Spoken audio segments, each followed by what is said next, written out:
David, you're in the privileged position of interviewing many of the great and good within asset management. I'd say over 50 CEOs and many more others. I'm sure they don't all share their deepest, darkest secrets, but any trends that you can see in terms of any insights, common traits that you're able to share here? Yeah, so I think maybe over the last sort of 12, 18 months, the one big change or topic conversation that comes up first and foremost is geopolitics, actually. So whether that's from a CEO or a CIO, they're coming to work on a daily basis, and it's like what's been said on social media. What is the sort of the political environment like that's going to change markets today? Because things can move so quickly. Whether it's a tweet from the US president or someone like Elon Musk, things like that can now move markets within sort of minutes. So I think geopolitics has become a big focal point for a lot of the leaders I speak to.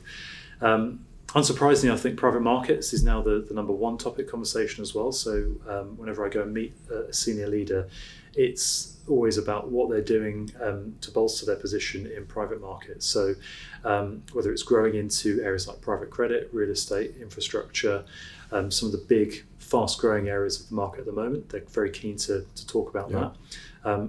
It's pretty no surprise. I think private markets is now sort of forecast to account for more than half of the industry's revenue over the next 3 or 4 years. So it's understandable that asset managers are piling into this area and want to talk about what they're doing, whether it's hiring people, acquisitions to bolster their capabilities in this particular area. I would say one big change that I've noticed over the last couple of years has been on ESG and sustainable investing. So again, maybe 4 or 5 years ago, I go in and speak to senior leaders, and that'd be the number one topic that they'd like to speak about. In terms of what their firm's doing? In terms of what their firm's doing and who they're hiring. So again, I'm sure you noticed this in your work, but 4 or 5 years ago, there's the big hiring frenzy to get ESG specialists within firms. I think that's kind of really died off over the last maybe couple of years since we've seen the backlash in the US as well. So that's no longer a big topic of conversation. I don't know whether you're seeing any change on the sort of ESG. Yeah, I think you're right. A few years ago, huge frenzy of hiring across investment distribution, dedicated roles. I think that wave has come off. It is still core, I think, to many people's investment strategy. But what we see is it's a lot more embedded in roles now, whether it be client-facing or investment. So it's still there. It's just not as well documented, and I think the volumes are not where they were. Yeah, and I think actually on that similar topic, I think diversity has also been a topic that's kind of dropped down the pecking order in terms of what CEOs and senior leaders want to sort of talk about initially. It tends to be something I need to prod people to tell me what they're doing. But actually, I think from a UK perspective, when you speak to European managers, there is still this focus on diversity, and despite the pushback in the US, there's still a desire to carry on with some of the diversity programs that they had in place within firms. So I think it's probably a sign of the times that actually firms don't want to be seen to be championing what they're doing, either from a diversity perspective or from a sustainable investing perspective. But I think it's there have been some big name pension funds here in the UK that have pulled money from large US managers that have kind of rolled back on ESG and diversity policies. So potentially a tailwind here for some European managers to kind of win business, particularly the very focused niche managers that have been living and breathing ESG and sustainable investing ever since they set up. Yeah, look, it's been really challenging, but some of these managers do still exist, and you hope they're positioned well for the turn. I think I read also on the diversity piece, 92% of UK firms in the IA report will continue to invest, which is good to see.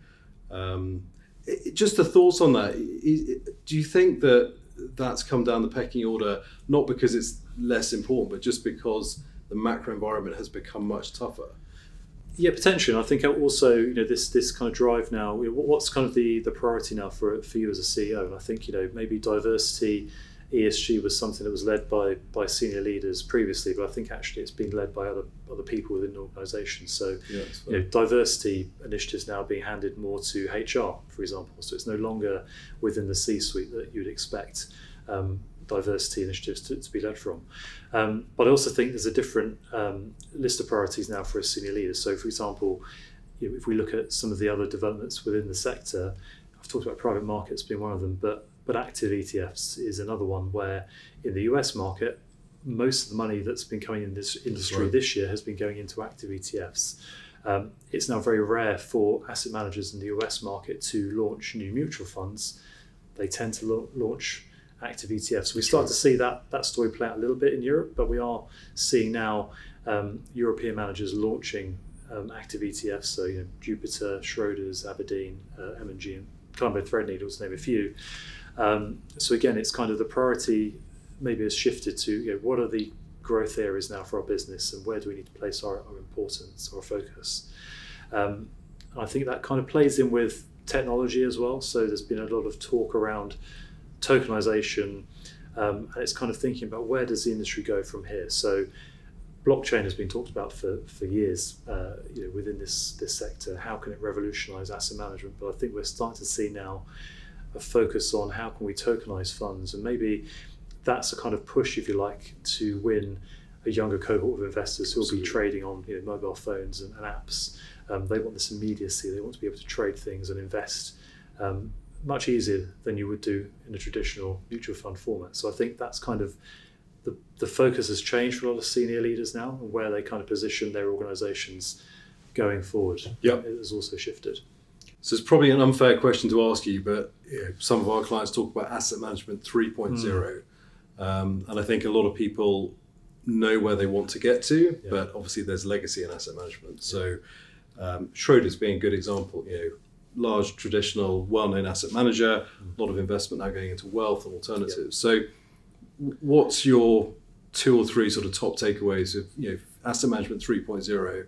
What do you see? Yeah, so I think actually you made the point there about sort of the need to invest in growth areas. I think one of the things that I'm finding noticeable is actually that scale used to get talked about a lot when you talk to asset managers about, do you need to be part of this kind of $1 trillion club in order to survive and compete with some of the large US players? I think there's less of a focus now on scale and its kind of capability. So, if you're doing M&A, for example, is it going to be a private market specialist you need to buy in order to bolster your expertise in that particular growth area? Or is it, acquiring a fintech, a wealth firm, because these are the areas where they see a lot of the growth? And also this positioning of an organization now, talks about the technology being far more important. I think rather than pursuing scale, do you pursue a partnership with an organization that's going to give you that kind of expertise in digital and technology in order to adapt your business and also position you to win some of the new business from tech-savvy investors in future. So I think actually, the M&A deals may change in future. Maybe we won't see the kind of the marriage of 2 traditional asset managers anymore. It'll be sort of an asset manager pursuing a deal to give them expertise in areas they don't have capabilities in so far. And I think one other thing that we've not talked about so much, but the kind of international footprint of asset managers is changing as well. There's been a lot of talk about the Middle East being an area where asset managers want to gain a foothold. So we've seen a lot of asset managers opening offices in the Middle East for the first time, or expanding into different regions within the Middle East. And again, that's probably had a bit of an impact on hiring as well, because kind of having boots on the ground is now seen as an important step as you grow into that market, rather than flying in, flying out. So I don't know whether you've seen. Well, Middle East is professionalised at an incredible pace. You just have to walk around the IFC now in Dubai, and everyone is there, offices there. Someone was saying to me the other day, if you want to be in Saudi, again, it's hiring locals, it's putting infrastructure on the ground. So it's changed. I mean, I started an asset management search 21 years ago. It was pretty much always fly in, fly out. So you are seeing that professionalisation, and I think it's the right way to go about things.